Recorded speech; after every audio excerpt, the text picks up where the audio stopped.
Good morning, everyone. Welcome to My Legal Advocate, hosted by Marecki and Medolla. And today I'm with Tim Marecki. How are you, Tim? I'm good, Blanca. How are you? I am always doing well when I spend time with Marecki and Medolla. And it's Friday, my favorite day of the week. So today's topic is spinal cord injuries, which is obviously probably one of the most serious type of injuries a person can sustain. What are the current statistics that you're seeing right now on spinal cord injuries? Okay, yeah, Blanca. When we're talking about a spinal cord injury, you're talking about serious impairment of nerve functioning and, permanent paralysis. It's a very, very serious injury.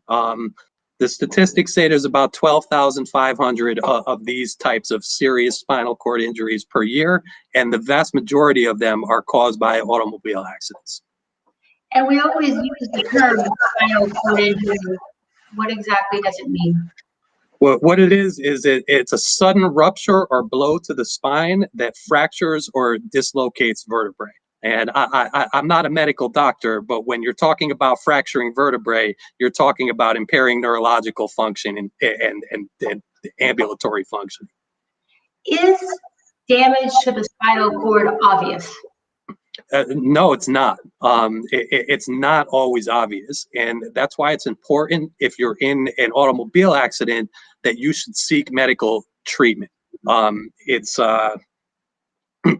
until imaging of the spine is done at a professional trauma center, you don't know what the extent of the damage is. And, moving yourself around is something that can exacerbate it, make it worse, and cause permanent problems for you. So I guess what I'm getting at is if you're in a car accident, even if you feel okay, you should not refuse the medical attention. You should always get checked out because you don't know if you can have a serious injury of this type. That's one of the biggest laws you've taught, is it's so important to get that treatment. And what are the when you see the paramedics at the scene, what are they doing to prevent injury to the spinal cord as they take you? Right. So what they're doing is that they're immobilizing the head and the neck.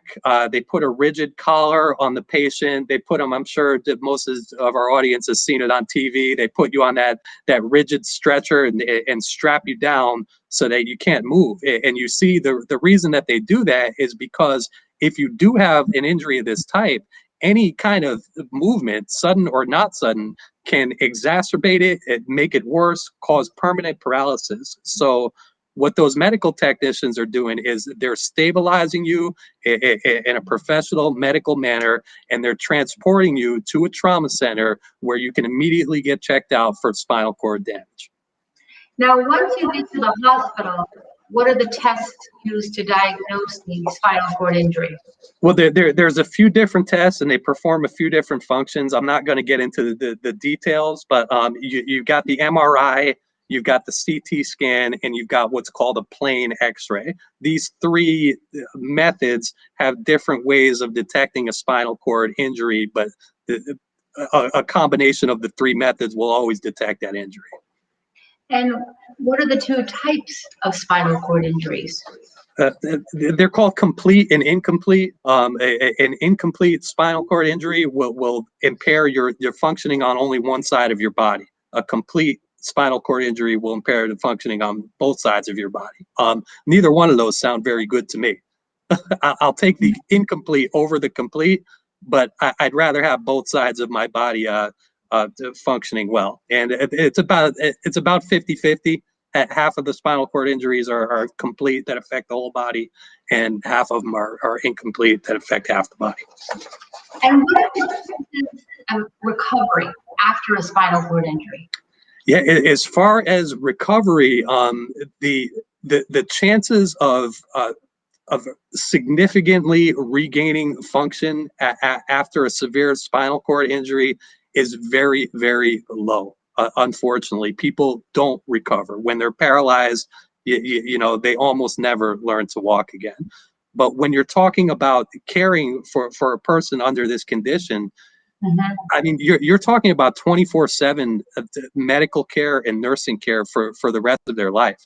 I mean, in order to properly care for somebody in a condition like that, you want a professional, you know, bathing them, changing them, moving them around so they don't get bed sores. I mean, we've seen it here at our firm, and it is absolutely heartbreaking.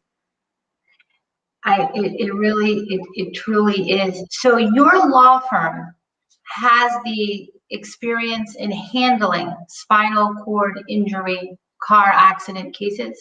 Yes, we do, Blanca. We do have that experience. We have, and we do handle those cases. You know, one thing I will say about those type of cases is very rarely is there adequate insurance coverage to provide the kind of medical care that that person is going to need for the rest of their life. Wow. I mean, in this type of most serious accident, you need to have an attorney that has experience in these types of claims, because the level of care, rehabilitation, the level of support that's necessary for the rest of a person's life, you really can't afford to make a mistake in who you choose to work with on this type of case. That's right.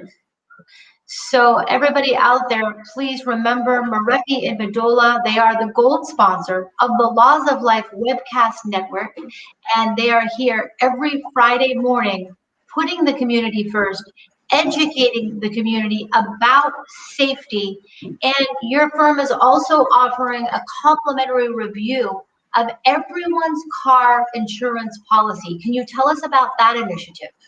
Yeah, Blanca.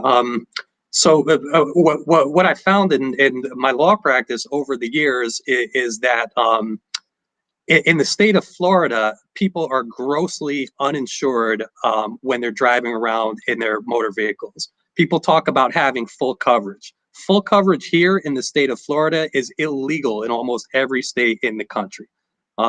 You don't know how many people come into my office that have been seriously injured in a car accident, and I can't help them because the car that hit them didn't have adequate insurance, and they, the victim, didn't have adequate insurance for themselves. So what we've been doing over the past year or so is we've been inviting people to send us their car insurance policies by email. We have your insurance policy reviewed by a car accident attorney, and we get back to you within 24 hours with some advice about your coverage. Some of the policies we've seen have been great. Some of them have been not so great. A lot of people have been surprised that their coverage is not going to be good and not going to be adequate to compensate them. They've gone out and got better coverage, and you know, now they're safer. Well, that is an important initiative, and are very lucky to have. So thank you to Marecki. Everybody visit mylegaladvocate.com. Tim will also be at Nickerson on Tuesday at 11. So come meet him there, and we wish everybody a safe and wonderful weekend. Thank you so much, Tim. Thank you, Blanca. Have a nice weekend, everyone.